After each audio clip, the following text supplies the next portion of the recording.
We don't get a complete copy of the Gospel of John until, again, around the year 200.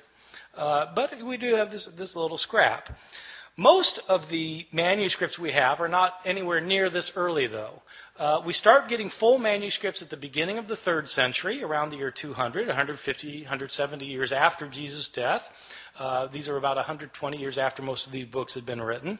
And we don't start getting numerous manuscripts until the 7th, 8th, or 9th centuries. And then we start getting lots of them, because then you've got monasteries where monks are spending their days copying manuscripts, and we have a lot of their manuscripts. And so 5,700 manuscripts, some of them going back into the 2nd century, none of them being the originals, or within within a few years of the originals. So with all of these differences, with all of these manuscripts, how many differences are there?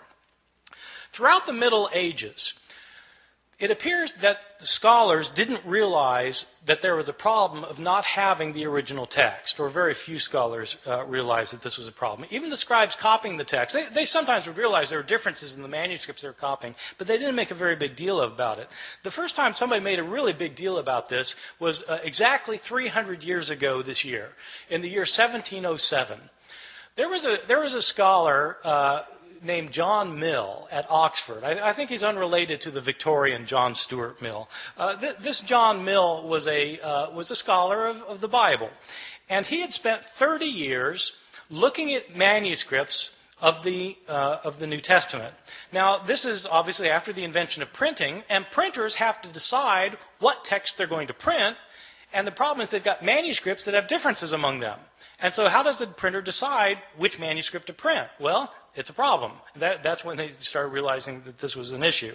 Well, John Mill wanted to produce a printed edition of the Greek New Testament. He spent 30 years looking at the manuscripts available to him. He had available to him 100 manuscripts, approximately 100 manuscripts. And he printed up his edition of the Greek New Testament, in which he'd give a verse, and then at the bottom of the page he would indicate the places where the manuscripts differed from one another for that verse. To the shock and dismay of many of his readers, when John Mill produced his edition of the Greek New Testament, it included an apparatus at the bottom of the page that cited 30,000 places where the manuscripts differed from one another. 30,000 places where there were manuscript variations among the manuscripts that he had discovered. And the striking thing is, John Mill didn't give all of the differences he found. He only cited the differences that he thought were significant. Some of his detractors claimed that John Mill was working to render the text of Scripture uncertain. His supporters pointed out that he didn't create these differences. He simply noticed that they exist. So what do we know today about the numbers of mistakes in our manuscripts? Well, Mill looked at 100 manuscripts, and now we have 5,700 manuscripts. Nobody knows how many differences there are among the manuscripts that we now have, because nobody yet, even with the development of computer technologies, nobody has been able to add up all of the differences. Sometimes scholars guess there may be a couple 100,000 differences. Some people say 300,000. Some say 400,000. There are different guesses. The way I usually put it to my students is in comparative terms. There are more differences in our manuscripts than there are words in the New Testament. More differences in our manuscripts than there are words in the New Testament. Well, this obviously creates a problem. If you want to know what Mark actually said, and all you've got are copies of Mark that are hundreds of years later that have so many differences in them, how can you possibly reconstruct it? Well, that is a problem.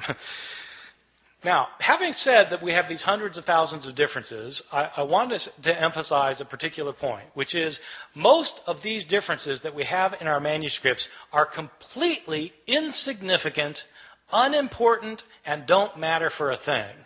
Many of these differences in the manuscripts are so unimportant that you can't replicate them in translation. Okay? In other words, it's like they changed the word order in Greek, where you would have to translate it the same way no matter what the Greek word order is. So, I mean, it doesn't really matter very much.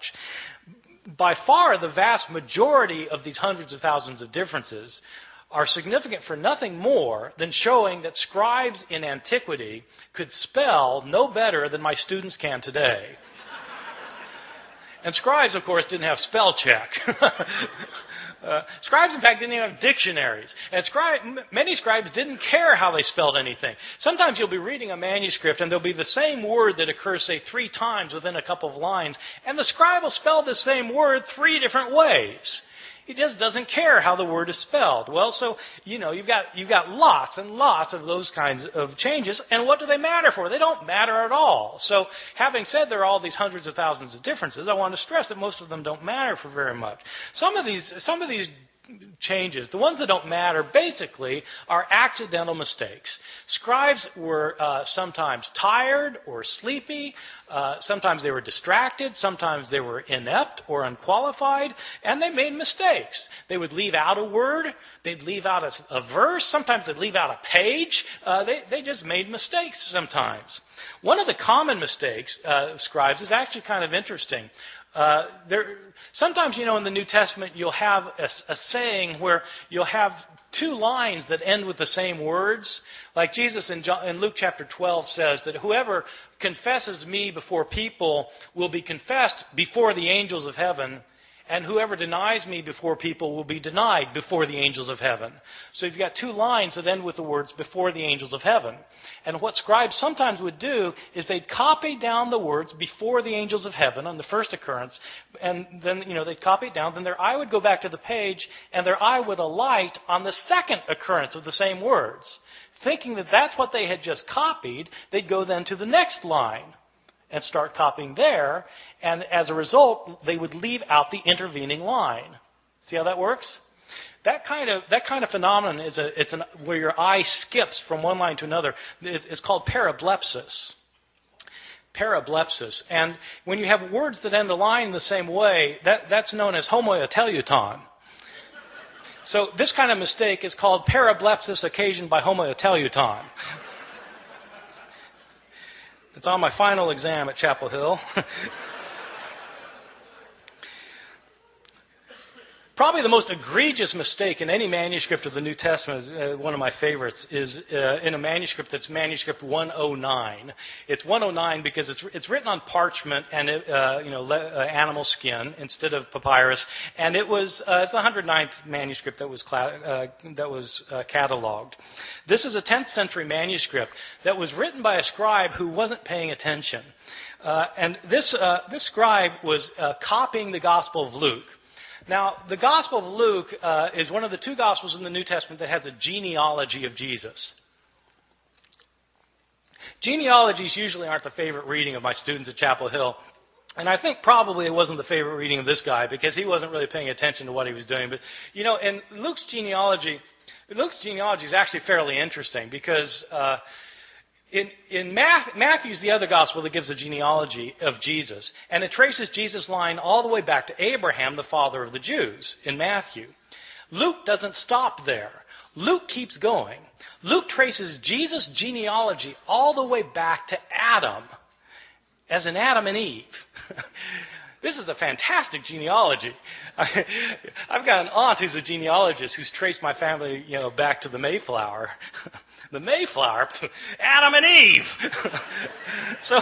so it's, Jesus is supposedly the son of Joseph, who's the son of so-and-so, the son of so-and-so, the son of so-and-so, who's the son of David, son of Jesse, son of so-and-so. It goes all the way back. Isaac, son of Abraham, so back to, Seth, son of Adam, who's the son of God. Okay, this genealogy goes all the way back. So the scribe of manuscript 109 is copying a manuscript that evidently gave the genealogy in 2 columns. 2 columns. But the second column didn't go to the bottom of the page. It only went partway down, the second column. So the first column, second column, partway down. And the scribe apparently didn't realize that this genealogy was in 2 columns. And so he copied across the columns instead of copying one column then the other column, leading to some very interesting results. As it turns out, Adam isn't the first human being. There was a man named Phares, who's the father of the human race. And as it turns out, God is the son of Aram. So it happens. These kinds of mistakes are just pure accidental mistakes that scribes mess up in places. There are other kinds of mistakes that are what I think are probably intentional mistakes. I differentiate between accidental mistakes where scribes just slip up and intentional mistakes where it looks like scribes are actually trying to change the text. Now, I don't know for sure that scribes are trying to change the text. I don't have any scribes around to interrogate about the matter. But there are some changes that don't look like they could possibly simply be a slip of the pen. And there are others that are debatable, whether they were a slip of the pen or not. But let me give you a couple of examples, and you'll see that some